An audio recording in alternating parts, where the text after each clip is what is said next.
السلام علیکم۔ اس مجلس کے اندر میں مولانا مرزا اطہر صاحب نے بیان کیا ہے کہ ہم اہل بیت سے حدیث کیوں لیتے ہیں، حالانکہ بہت سی حدیث تو اصحاب کرام سے نقل ہے۔ ہم دین کو اہل بیت سے ہی کیوں لیں گے؟ کیا وجہ ہے کہ ہم صحابہ رسول کو آگے نہیں رکھتے؟ اللہ کرے یہ مجلس کا حصہ آپ کے لیے فائدہ مند ثابت ہو۔ اصل حقیقت جاننے کے لیے ویڈیو کو دیکھیں اور لائک بھی کریں۔ شکریہ۔ کہ ہم شیعوں پر یہ اعتراض ہے، ہو سکتا ہے زندگی میں کبھی آپ کے سامنے آئے کہ شیعہ لوگ صرف اپنے اماموں سے حدیثیں لیتے ہیں، صحابہ کرام سے نہیں لیتے۔ یہ بات بالکل صحیح ہے، ہم صرف اپنے اماموں سے حدیثیں لیتے ہیں، ہم صحابہ کرام سے حدیثیں نہیں لیتے۔ آپ ہم سے پوچھئے تو کہ تم پر کیا گزری جو تم صحابہ کرام سے حدیثیں نہیں لیتے ہو؟ اعتراض کرنے سے پہلے آپ ہم کو روک کے پوچھئے تو صحیح کہ بھیا کیا تمہارے دل پر بنی ہے جو صحابہ کرام سے نہیں لیتے ہو، صرف اپنے اماموں سے لیتے ہو؟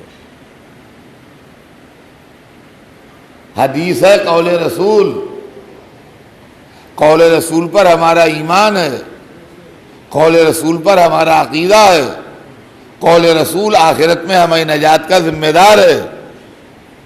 تو اگر ہمیں قول رسول غلط مل جائے گا تو ہمارا عقیدہ آخرت خراب ہوگی کہ نہیں ہوگی؟ آپ اپنی بیٹی کی شادی کے لیے زیور لینے جاتے ہیں تو آپ کو یہ اطمینان چاہیے ہے کہ نہیں کہ سونا کھرا ہو پیتل نہ دے دے کوئی؟ دیکھیے میں تو زندگی میں لاتا ہوں بات کو کتابوں سے نکال کے تاکہ ہر ایک کی سمجھ میں آئے۔ جس کی بیٹی کی شادی ہے وہ بازار میں زیور خریدنے گیا جہیز میں دینے کے لیے تو چاہتا ہے سونا جو ہے وہ خالص ملے، کھوٹا سونا نہ ملے، تاکہ کبھی سسرال میں اگر زیور پرکھا جائے تو ناک نہ کٹے لڑکی کی کہ تمہارے بابا نے پیتل کا زیور دے دیا تمہیں سونا کا کہ تو لڑکی سسرال میں ذلیل نہ ہو اس لیے آپ سونا ڈھونڈ کے لاتے ہیں، ہم آخرت میں ذلیل نہ ہو کیا کھری حدیثیں نہ ڈھونڈیں؟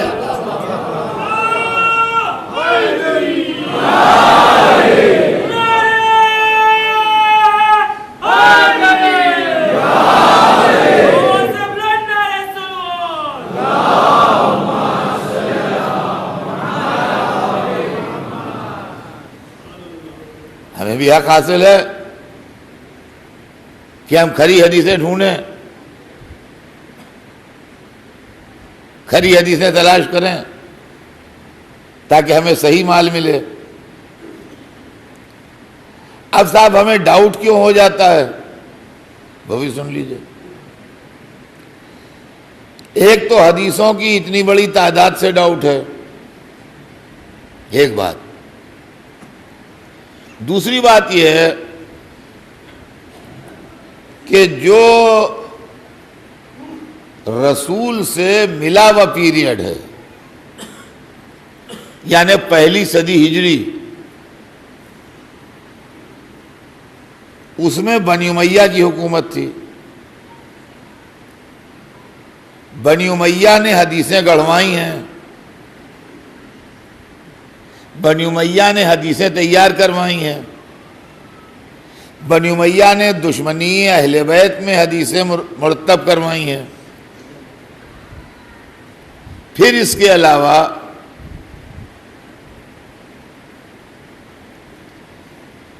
امام حسین کا واقعہ جو ہے جس کو واقعہ کربلا کہتے ہیں، یہ رسول کے 50 برس کے اندر ہوا ہے۔ تو راویوں کی پہلی کڑیاں جو ہیں وہ رسول کے 50 برس کے اندر تھیں۔ یہ بات سمجھنے کی کوشش کیجیے گا۔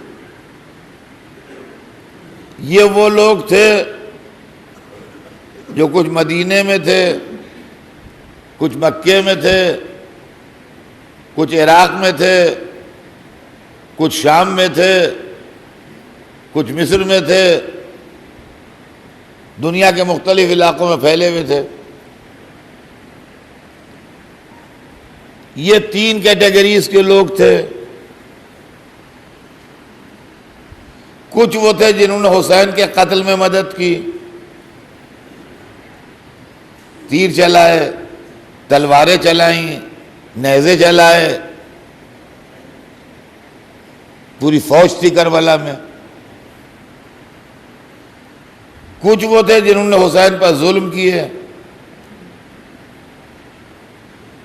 اب اسلحہ چلا کے ظلم کیا، یا زبان سے ظلم کیا، یا حق چھین کے ظلم کیا، یا ان کا مال کھا کے ظلم کیا، بہرحال ظلم کیا. کچھ وہ تھے جنہوں نے قتل تو نہیں کیا، ظلم تو نہیں کیے، مگر جب سنا کہ حسین شہید ہو گئے تو چپ کے بیٹھے رہے، اس پر راضی رہے. ہم سے کیا ہو گئے تو ہو گئے، ہم کون بولنے والے، ہم سے کیا تعلق، ہم اپنے گھر میں الگ بیٹھے ہیں. لیکن تینوں کنڈم کیے گئے. زیارتیں پڑھتے ہیں آپ کے نہیں؟ تو زیارت میں آپ کیا پڑھتے ہیں؟ دہرائیے، لعن اللہ امتن قتلت کا، ولعن اللہ امتن ظلمت کا، ولعن اللہ امتن سمعت بذالک فرضیت بہ. لوگ کہتے ہیں گالی ہے، گالی والی نہیں ہے، یہ اپنا اظہار برات ہے، علیحدگی کا اظہار ہے کہ اللہ عذاب نازل کرے، اللہ اپنی رحمت کو دور کرے. یہ پروپیگنڈا کر دیا گیا تو گالیاں ہیں، گالیاں والیاں نہیں ہیں. گالی الگ چیز ہے اور لعنت الگ چیز ہے.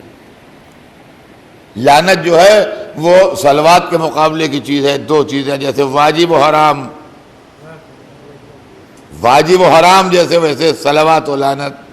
اللہم صلی، اللہم صلی کا مطلب ہے پالنے والے رحمت بھیج. جو صلوات بھیجتے ہیں اس کا ترجمہ اگر ہم اپنی اردو زبان میں کریں تو اس کا مطلب ہے اللہم صلی. اللہم تو اللہ کو ایڈریس کر رہا ہے آدمی، صلی، صلی مانے رحمت بھیج. اللہم صلی علی محمد و آل محمد، یعنی پالنے والے رحمت بھیج محمد و آل محمد پر.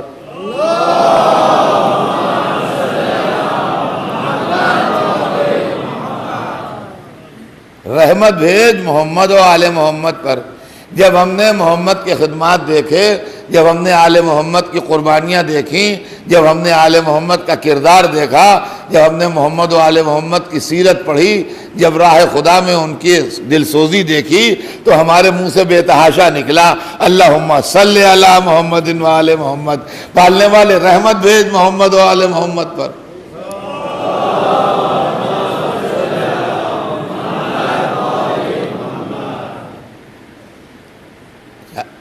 لان کے معنی ہے رحمت کو دور کرنا،